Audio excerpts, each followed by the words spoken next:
I'm Jill Collins.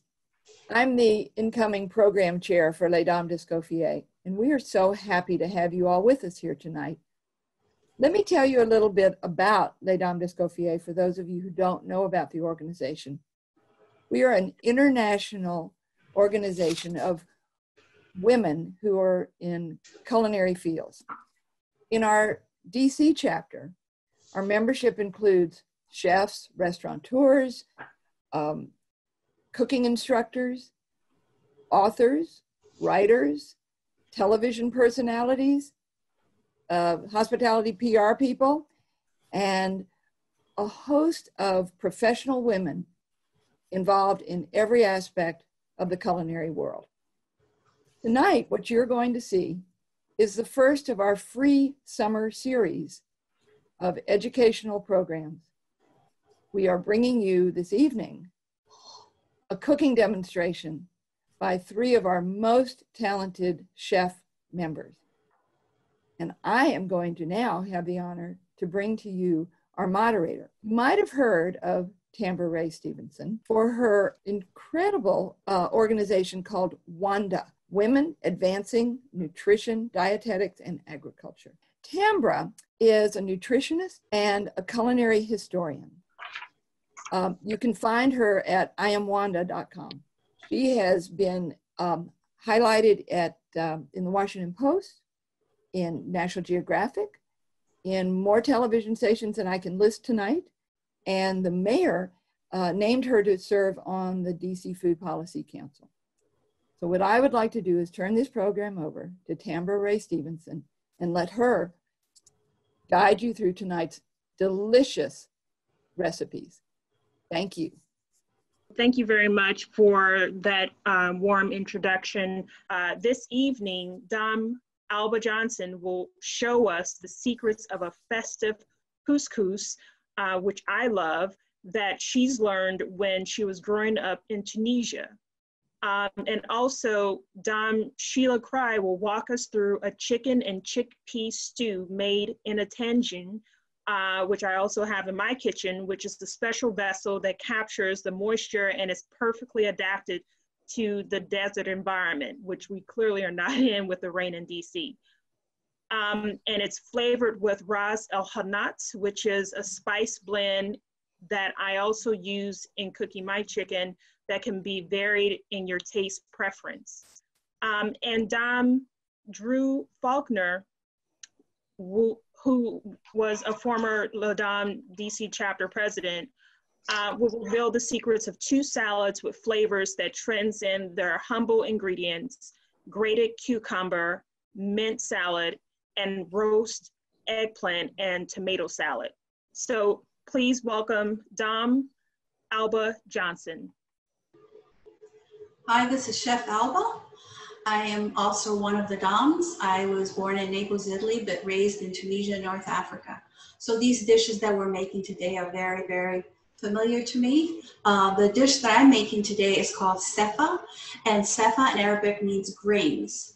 So this is not a dessert. This is a light meal that is used to bring to a festive occasion, such as a birth of a baby, a marriage, or even a funeral. So what happens is everyone makes their version of it, because everyone, depending on the village or the family, has their own version of it, and they will bring a plate to whatever the festive occasion is. So today we're not going to make a big platter because we don't have a festive occasion, but I will make 2 dishes for you that you can get an idea how you can decorate the plate, because part of it, the surprise, is that you can do different things to decorate it to make it very, very attractive. So we're going to start off with couscous. Couscous is semolina made from durum wheat. And the first thing we're going to do is put a little bit of olive oil on it. And the reason I'm doing this, and my mother and my grandmother used to do this as well, is you want to lubricate the pellets or the grains a little bit with the olive oil. So what that does is when you put the warm water, it is not going to stick. So it actually keeps it from also forming lumps.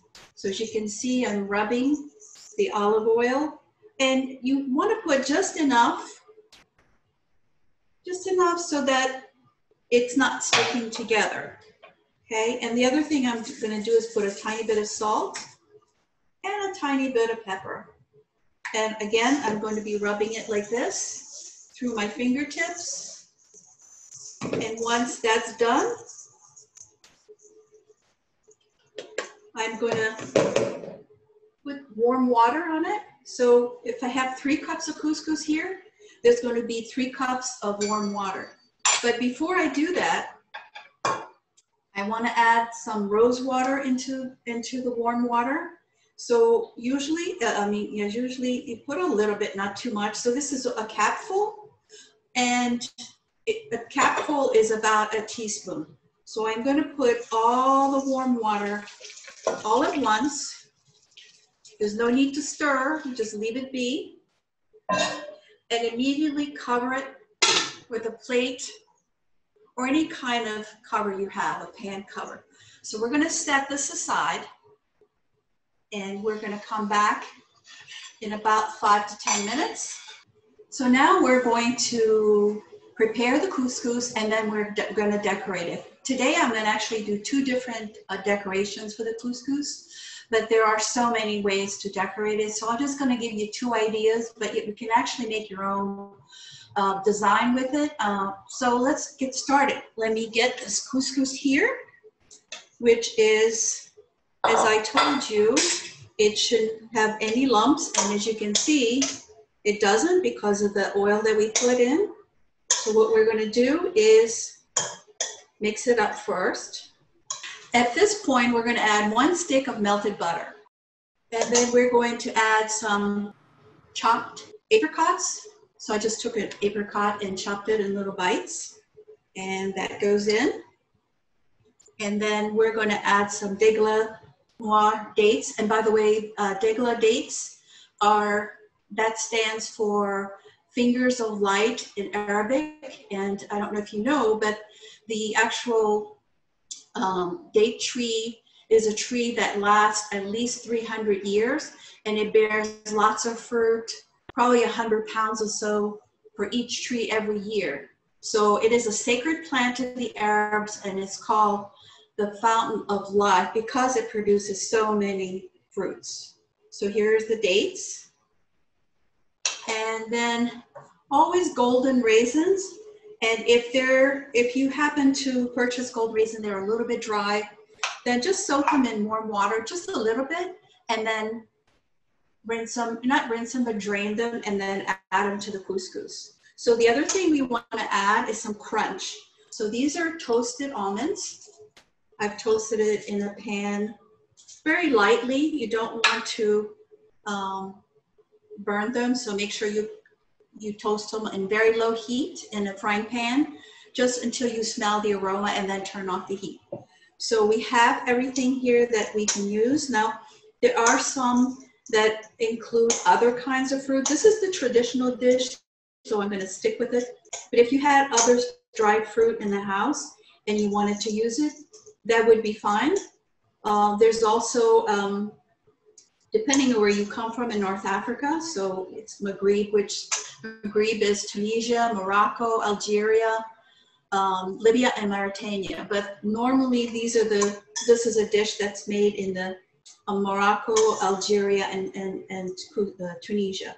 So you can also make it with rice, or you can make it with a pastina. It's a special tiny little pastina, but I prefer the couscous. So now we have our couscous that has been mixed very well. And we're going to start off with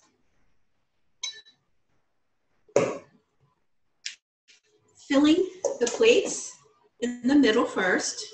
So we have a nice good structure.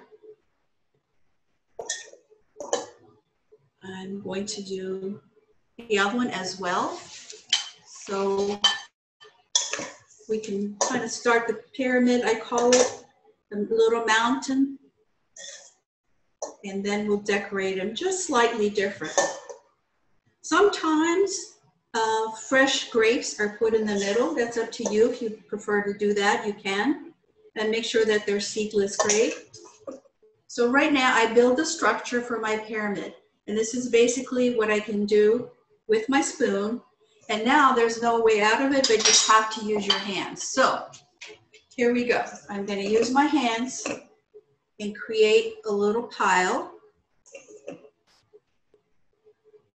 going to shape it a little bit like a pyramid.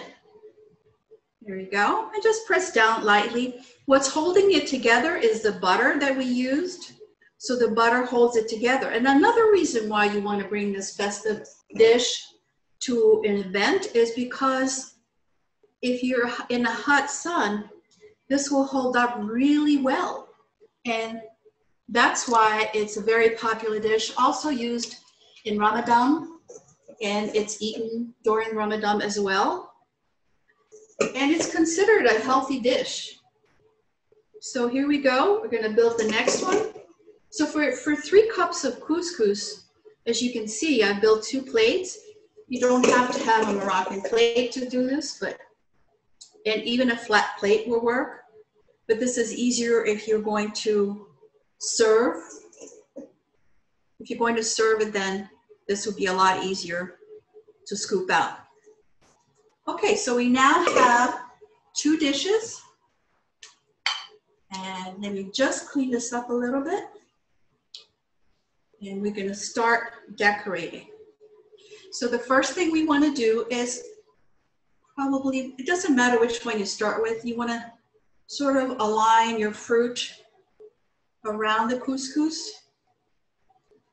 So you have the various colors. So as you can see, I'm starting with the dried apricot. Just cut them in half, or you can use them whole. It depends how much fruit you like. So this is the first one. Now you can choose either half or put a whole date, depending on the size. This is a smaller date, so I think I'm okay with putting the whole date. You just go around. Sometimes degla dates are this small, and sometimes they're very, very big. So if I had this large one, I would probably cut it in half. Okay, so let's continue our decoration. Here we go. I remember as a child, I would walk around and see date trees everywhere. Every time we took a Sunday drive, well, not drive, we walked. I could actually walk around and see these beautiful trees. And I didn't realize how lucky I was to have that. And they bloomed all year long. So we got fruit from them all year long. So this is one decoration. And then here we have cinnamon. So with cinnamon, you have to decide before you start. I kind of just sprinkle it on so I don't get big globs, like go high a little bit. And now we have a sprinkle of fresh cinnamon, warm cinnamon. Okay, now it's not served with sugar, so that's why it's not considered a dessert. But you normally would either serve it with white powdered sugar, brown sugar, or this is actually date sugar, which I like very much. So you would serve this on the side, and your guests would, if they want to add it, they can add it, or they leave it out. So this would be one decoration. And now we'll work on the second plate. This one, actually, let me add a couple of almonds here just for crunch. You don't have to be too creative. You just put them on like this. All right, so now we're going to work on this one. For this one, I'm actually going to use hard-boiled eggs, which is also very common. And this would be a pretty healthy dish that you could actually create a meal out of this. So the nicest thing about these couscous is that the decorations mean a lot. And of course, the ingredients that you use are always special. So for this, I think I'm just going to use a cinnamon stick on top. just for a little bit something different. And then I'm gonna continue with the dates because I love dates so much. And I like the contrast of color too. Moroccan cooking, Tunisian cooking is all about color. So now we have the dates and the eggs. So now let's go with some apricots a little bit higher. Okay, so here we go. Let's just add a few apricots just for more color and more flavor. All right, and let's add some almonds because they're always delicious. And if you didn't like almonds or don't have almonds and you want to make this, you can use other nuts. I've tried it with hazelnuts, which I love, or pistachios. So it's your call if you happen to have it. Again, we're going to sprinkle some cinnamon, go up high, and it's nice to have a little bit of that cinnamon right on the eggs just so that for color. And sometimes around Christmas time, I use dried cranberries because they actually add a nice color to it. So here we go. We have 1 and 2 different designs for the sefa couscous, which is, again, a very traditional, it's a traditional dish of North Africa where I was raised. And you don't have to have a festive occasion. Sometimes when I have a lot of company, I just want to make something cold for a picnic. I'll make one of these, and it's always, always appreciated. So the last thing I want to say is that besides the flavor and the colors of this dish, it's a great idea if you can make it for picnics or just bring it to the next festive occasion. And because it is considered for social events a sign of hospitality. So if I bring you the dish, it's my way of showing you that I care for you. And if it's brought to me, it's also a sign, a symbol of hospitality. So I want to thank you today for joining us. And now we're going to go to the next chef for the next recipe. Hi everybody, my name's Sheila Crye. I'm a cooking teacher, and today I'm going to show you a simple, flavorful Moroccan chicken and chickpea tagine. A tagine is the name of both this pot with a conical lid and also the kind of stew that you can make in it. You see the top is not attached to the bottom. And the reason that it's made that way is that Morocco is a desert environment and they want to conserve their water resources. So I have preheated the pot, and I'm starting by browning 4 chicken thighs, and I have removed the skin from the chicken thighs. Now, my tagine is really a hybrid. The real Moroccan tagine is made out of clay or ceramic.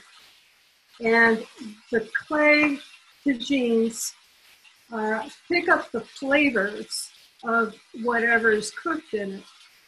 So if you get a real Moroccan tagine, you want to be careful, first of all, to season it before you ever cook in it. And then you want to only use salt or baking soda when you're cleaning it, because you don't want your next stew to taste like soap. But as I said, this is a hybrid. Mine is made by Le Creuset, and the bottom is enamel cast iron. And so if you have a induction cooktop, this is perfect because cast iron is magnetic, and that's what you need for induction. You can also cook things at a higher temperature. If you have a clay tagine, you need to be careful not to put hot things in a cold tagine or cold things in a hot tagine. In either case, it's going to crack your pot. So be careful. And honestly, if I was going to get a clay tagine, I would test it for lead too, because, you know, that's not something that you can assume is not there. I don't have this on a very high heat, and that allows me to control it a little bit better. As soon as these chicken thighs brown a little bit, I'm going to move them out of the way and saute some onions and then garlic. And now we can pause until the chicken is brown. So the point of browning the chicken here is not to cook it thoroughly, just to sort of get a little bit of a head start. And also the drippings in the bottom of the pan are going to add a little extra flavor to the stew. So I'm taking the chicken out and lowering the temperature a little. And I have 1 sweet onion, small dice, that's about 1/4 inch dice.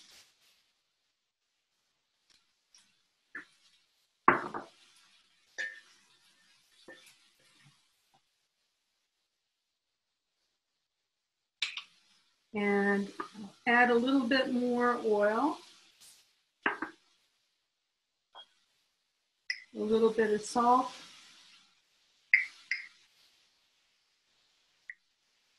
a little bit of salt for the chicken,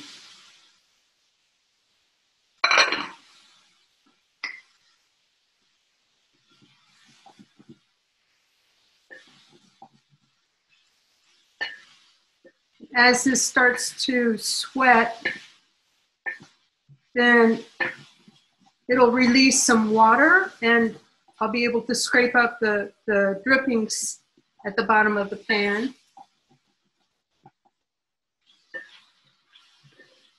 This is going to take you about 10 minutes on medium-low heat. So now you see the onions are almost see-through, translucent, and we'll add 3 cloves of garlic minced. Stir that around. And this is about 2½ tablespoons of Alba's favorite Ras El Hanout spice mixture. And she's going to show you how to prepare that, and you can access the recipe on the Les Dames d'Escoffier Washington DC chapter website. So, oh boy, I wish you could smell what I smell. It's a combination of sweet and spicy hot. It's just mesmerizing. So now I'm gonna clear a little space in the middle, add a touch of oil, and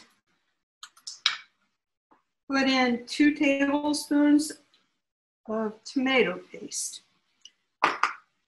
So I like to use tomato paste from a tube because I don't waste it the way that I do with a can. If you don't use the whole thing in a can, you have to put it into ice cube trays and freeze it, and then you have to remember where you put it. So I find that just having a tube of tomato paste is less waste. And I'm smelling this tomato paste as it cooks. It even turns a little bit golden on the edges. Now I'm gonna bring it all together.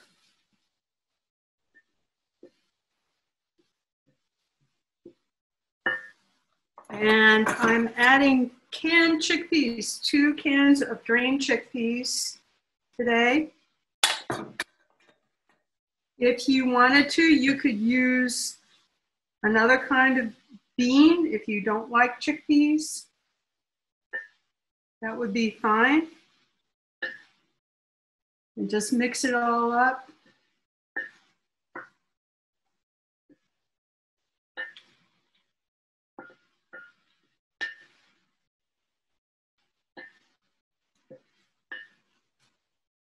It just smells heavenly. Now, let's put some of the aquafaba, the liquid, cooking liquid from the chickpeas in there.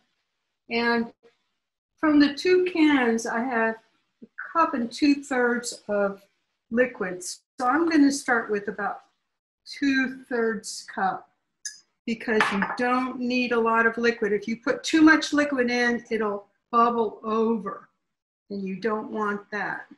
So maybe I'll do actually a whole cup. There we go. And now we'll put the chicken back on. These are big chicken thighs. If you use small ones, it's going to take less time to cook, maybe as little as 20 to 30 minutes. With this, I really want to take advantage of the tagine and cook it very low and very slow. So I'm going to cook it for an hour at just the lowest temperature my stovetop will give me, and still cook it. So we'll be back in an hour and I'll show you the finished result. Our stew has been cooking for about an hour now. After the half-hour mark, I turned over the chicken thighs so that both sides would be equally spiced. So now let's take a look and see what we have. Oh my goodness, the aromas are making me salivate. And I'm gonna put the top down. Just stir this around. Oh, look, it's developed a nice sauce. It's not watery. Now, if for your tagine you ended up putting in too much water and it is watery, you don't want that, right?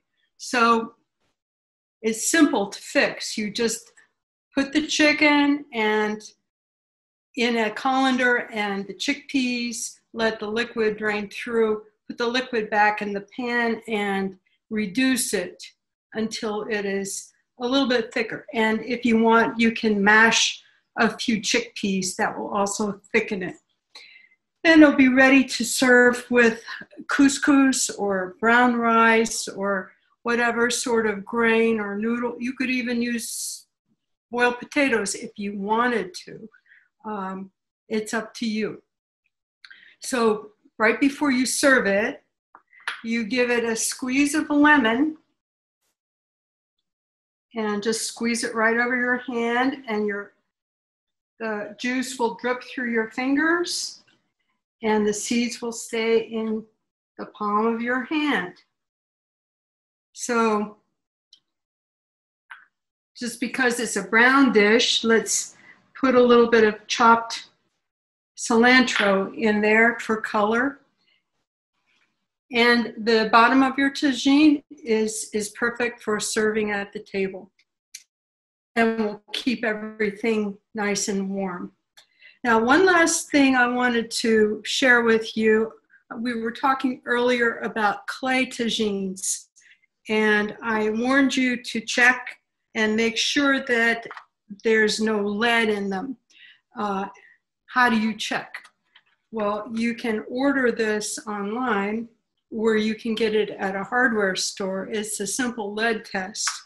And there's a number of these little ampules. You just crush the ampule in the middle. And then this is like a felt swab, and you swab it on the tagine. Or in my case, I was testing turmeric, because turmeric is sometimes adulterated with lead, and lead is unhealthy. So when I crushed the ampule, a liquid came out, and I swabbed the turmeric, and then I rubbed it on this little card, and look, it turned pink. There was lead in my spice. So be careful and keep your food safe for yourself and your families. Let's go back to Alba, who's going to talk to us about her favorite Ras El Hanout, the spice mix. This is my favorite spice because I grew up in it. I remember that my grandfather would take me to the market almost every day, not to buy spice, but to buy fresh fish or whatever was in the market that day because we had no refrigerator. So I grew up with spices, and one of my favorite blends is the Ras El Hanout. I know today you can buy them in bags, they're ready-made, and I guess you can call them commercial, but I like to make my own because I find it very, very exciting. I wanted to show you how I create my blends. On this line right here, I have star anise. This is what I consider a sweet, but you can't, a bit potent spice. This is rose petals, which are very, very famous in North Africa. This is dried orange peel. And this is saffron. On the other side, I have the hot peppers. These are fresh peppers that I like to grind myself. And they come all different sizes. And this is cayenne, which is also spicy. And of course, the blend of peppers. So those are my two extremes. This one and this one. This is, I consider them soft and fragrant, but you have to be a little bit vigilant about overusing these. And of course, this is all based on your palate. So then I have what I call warm, and warm would be ground ginger. This is a dried ginger. It also comes ground. And then of course, one of my favorite spices is nutmeg.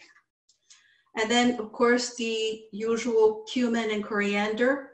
And this is one of my favorite spices called cardamom. I'm sure you're familiar with it. And then, of course, we used cinnamon earlier. And then we come to this other row here. This is turmeric, which should be used lightly, but it depends what you're cooking. So if you're cooking chicken, you might want to have a little bit more. Also depends on your palate. Fennel seeds are a big one. Actually, I use it a lot when I cook sausages. Then we have dried mint. I use dried mint a lot to cook with because it's hard to keep fresh mint unless it's summertime and you have fresh mint in a garden. And of course, this is just paprika. So Ras El Hanout in Arabic means head of the shop. This is a skilled person that actually is, I call it almost an artist, that creates the blend for you, sort of like garam masala is for Indian spices, but this could be up to 50 spices. Of course, if your pocket, if you, for instance, you walk in the door and you have $10, and then my friend comes in with $50, we will get a completely different blend based on, you know, how much these things cost. So the head of the shop, the Ras El Hanout, will create this spice blend, which is really a complex mixture. But to me, it's an art because you have to understand palates and you have to understand aromas. Once you can understand that, then you can prepare a nice mix for your clients. So it takes a lot of practice, experience, practice, and of course, understanding how much of everything you need to use. So for instance, if you want something hearty, do you want it to be a sweet, mild, spicy, or warm? So it's what you have to get your palate used to this. So if I went to one shop and bought a $10 worth of Ras El Hanout, and then I go further down the street and there's another shop, I may not have exactly the same blend because that art, I call them artists because I think they are, they have different ways of measuring or different ways of mixing their spices. So if you wanted to do this at home, it's not that hard. It seems complicated. There's a lot on my tray here. So what I would do to get started is I would start with your favorite spices first and blend 2 or 3 and try that. Then blend another 2 or 3, or maybe add 1 or 2 at a time, and then mix it, and then make sure you smell them, because it's important to smell so you know exactly what's going to come out on your dish. And then mix them up, and then just keep, it's trial and error. So if, for instance, Sheila, I think, used 2 tablespoons of the Ras El Hanout. Well, you may want to add more because you want it spicier. And when I say spicier, I don't mean hot spicy. So the only way to do this is to keep trying a little bit at a time. Like I said, if you're going to use rose petals, this is great for lamb. It takes away that kind of gamey taste. So I would use a little bit of the rose petals, or you can use rose water. And by the way, I didn't tell you before, but rose water is not only used for cooking desserts, but it's also used to cook savory dishes. One of them is lamb. And it's also a toner, and you can take a bath with a couple of capfuls. So you get a lot for your money for a bottle of rose water. So we will have this, the recipe for Ras El Hanout, with the recipes for you.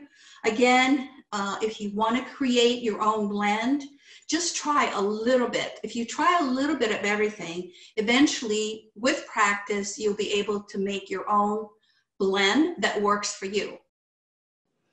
Hi, I'm Drew Faulkner. I'm going to be demonstrating 2 Moroccan salads for you today.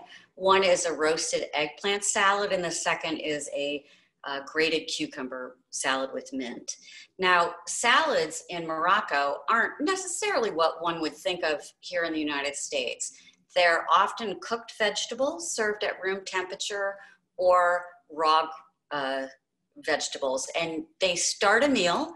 If you have a large group, you might have a plate, an assortment of 8 to 10 of these salads out. A smaller group, you might have 4 to 5.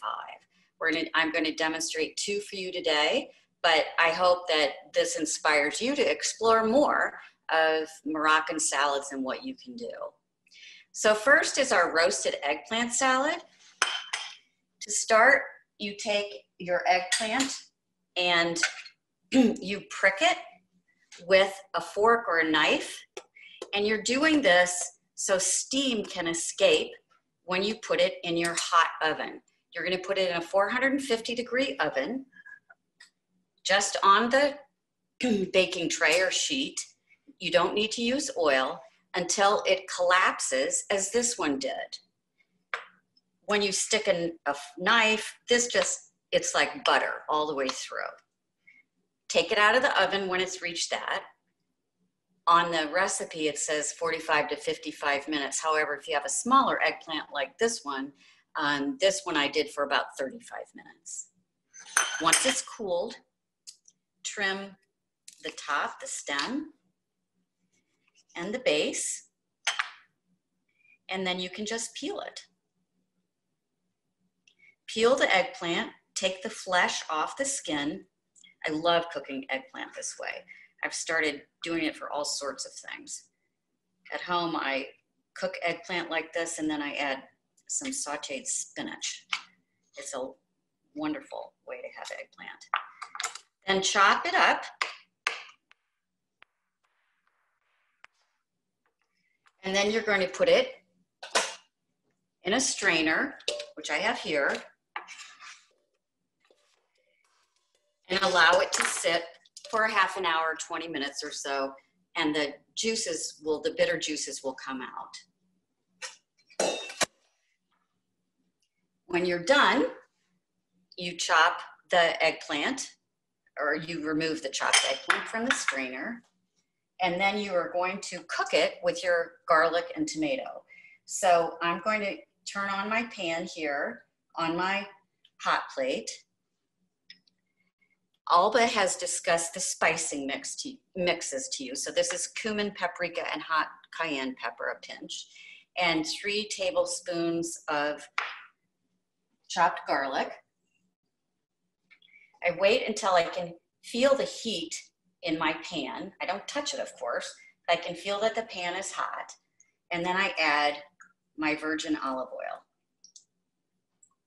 And it's a generous amount. Then again, tilt the pan a bit to get the oil moved around. And again, you're going to want to test your heat by having your pan over it. Once that's done, you stir in the garlic. Now garlic, unlike onions you cook for quite a while, but when you're just doing garlic by itself, you want to make sure not to get the pan too hot or to cook it too much. If it browns a little bit, that's okay. You really are looking not to, but it might brown a little bit, but if it gets beyond a bit brown, it could get bitter. And once you can smell the fragrance of the cooking garlic, then you add your spices. Now these spices, you have to think of them almost like flour. They have starch in them. So you want to cook the spices just a little bit. Once again, so you can smell the fragrance coming off of your spices and garlic. Oh, it smells fabulous. And then you're going to add your chopped tomatoes. Now these are Kumato tomatoes, which are sort of a brown red, so they may not look as bright as some other tomatoes you might be using, but I find in the off season, before our August and September, October tomatoes come in, these are perfect to use. They have a wonderful flavor in my experience. Okay, so you're gonna cook these down through the magic of television, as we say. Here's my pan that I did earlier. Now these were using a red variety of tomato. So I've cooked it down until it's a thick sauce. Then I will add my eggplant. Simmer it all together a bit. Smells good. Sorry you can't taste it, but I will. So once the flavors have combined, you want to taste, I'm going to add a little bit of salt, pepper, and I have my chopped herbs, parsley and cilantro, also known as coriander. We call cilantro cilantro because we learned about it through Mexico, so we use the Spanish name, but for most of the world it's chopped coriander, the leaf of the coriander plant.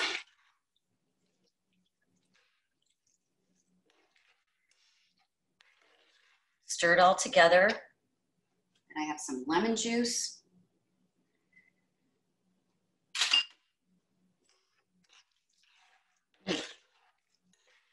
So good.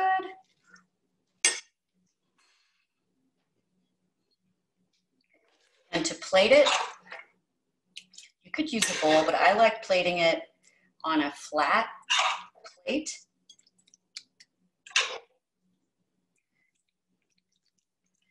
And then you want to top it with a little additional olive oil to make it shine. So this is our first salad, the eggplant, roasted eggplant salad. So I'll move a few of these things to the side. Our next salad is the grated cucumber with mint.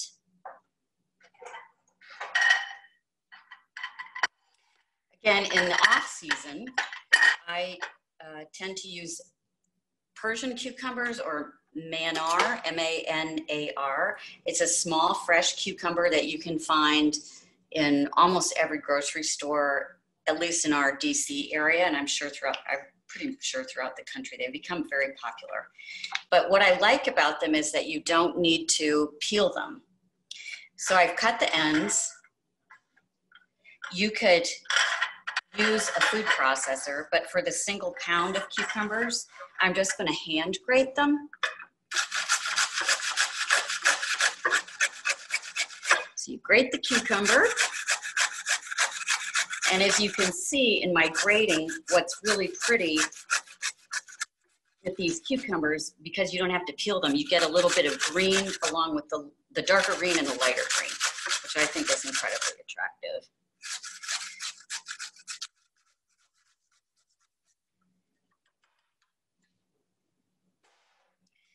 And again,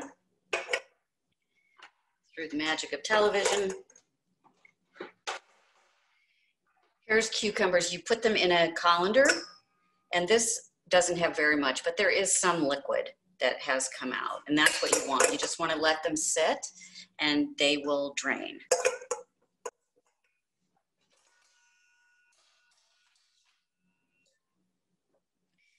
And you're going to put them in a bowl.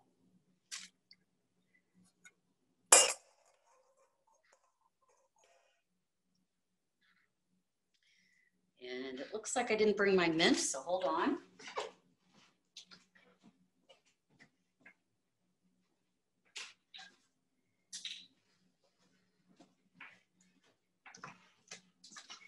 So a chiffonade is a commonly used way of cutting delicate herbs. Basil and mint are the two herbs that come to mind. You stack the leaves and roll them sort of into a cigar shape, and then you can cut just along the cigar, as it were, and you end up with, this smells good too, a lovely pile of fresh mint. So that, I'm gonna guess that's about 1.5 tablespoons, so I'm gonna do a little more.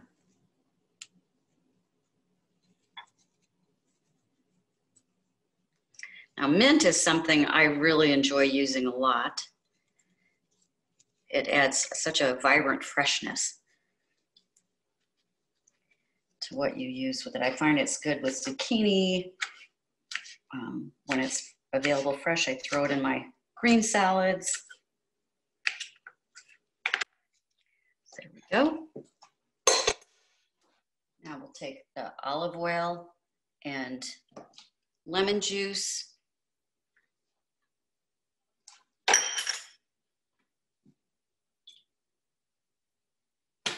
Some salt. This, we're making our dressing, a little bit of pepper. And whisk your dressing together.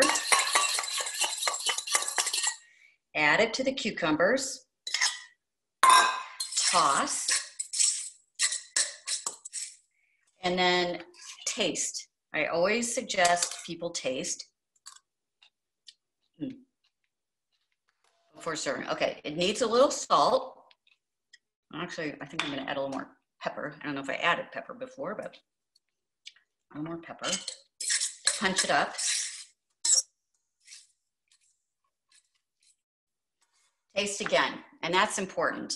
Just because you tasted and it needed salt, you added a little bit of salt, you still don't know if you're there. So always make sure to taste again. That's good. Lovely. That little bit more of salt and pepper has really brought out the mint. Lovely. And of course, all of us want to eat the freshest, most in season things, but this is a salad that you could do in the middle of winter when it's really cold and you're just craving something fresh and crunchy. So here's our salad, and I will garnish it with a little bit of paprika for color. This is just sweet paprika. There we go. And I'm going to clean up my area a bit.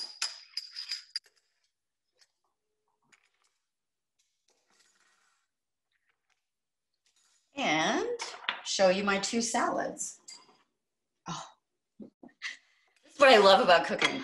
Not only does it smell good, it is beautiful. I can't wait to try it along with the chicken tagine and the couscous. What a lovely meal.